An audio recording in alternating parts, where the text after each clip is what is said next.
नमस्कार दोस्तों, मैं मिथिला जी की दुनिया से।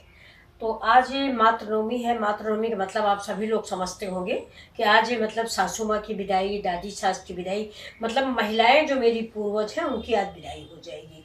असल में एक तिथि की हानि थी। 29-30 तारीख को ही दो तिथियां हो गई थी, परेवा और द्विज। वैसे नवमी तो होनी चाहिए कल संडे को, लेकिन दो तिथि 30 तारीख को ही परेवा और द्विज हो गई थी। तो इसलिए आज मातृनवमी है।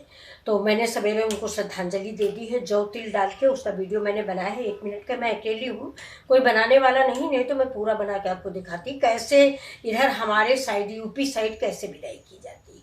तो सबसे पहले हम लोग नहाते हैं, धोते हैं। इसके बाद जो तसले में या परात में जल लेते हैं, शुद्ध जल, उसमें जौ डालते हैं, तिल डालते हैं और कुश डालते हैं, और फिर उसकी तिलांजलि देते हैं। अच्छा, आज उनकी विदाई है तो हमारे यहाँ महिलाओं की विदाई में गेहूं की मीठी पकौड़ियाँ भी बनती हैं। तो मैंने गेहूं की पकौड़ी बनाई है मीठी।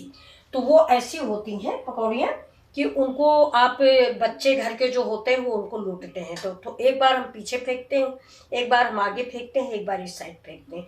तो जो जमीन पे गिर जाती हैं वो पकौड़ियाँ पूर्वजों की होती हैं, या कौवा कुत्ता गाय को दी जाती है। और जो आपके बच्चों ने या आपके किसी परिजन ने हाथ में लूट लिया वो आपका प्रसाद होता है। हम बिना देखे फेंकते हैं, ऐसे करके फेंक देते हैं पीछे पीछे। अगर कोई बच्चा या कोई खड़ा है, उसने 1 2 3 जो भी लूट ली वो आप खाओगे, और बाकी जो जमीन पे गिर गई वो पूर्वजों की पकौड़ियाँ हैं। तो ये तो पूजा हो गई। इसके बाद मैंने उनको चाय और बिस्किट वगैरह का भोग लगाया है, क्योंकि आज से हमारी सासू माँ विदा हो रही हैं। उनसे हम सवेरे से प्रार्थना कर रहे हैं कि मुझे आशीर्वाद दे के जाइए। अपने परिवार की रक्षा का भार अब आप लोगों पर है, क्योंकि आप लोग देवता बन चुके हो। तो आज खाने में जो उनको पसंद है वो बनाना चाहिए। मतलब आपके पूर्वजों को, सासू माँ वगैरह को, महिलाओं को पूर्वजों में, क्योंकि पितरों का विसर्जन अभी नहीं है। पितृ का विसर्जन 14 तारीख को, यही प्रक्रिया उसमें भी है। अंतर सिर्फ इतना है कि मेरे यहाँ ये जो गेहूं की पकौड़ियाँ मैंने बनाई है, इसको मेरे यहाँ बड़ी तोड़ना बोलते हैं। तो महिलाओं में गेहूं के आटे की मीठी पकौड़ी तोड़ी जाती हैं, और पुरुषों के लिए यानी मेरे ससुर के लिए, या मेरे बाबा ससुर, दादा ससुर, इनके लिए उड़द की दाल की बनाई जाएगी।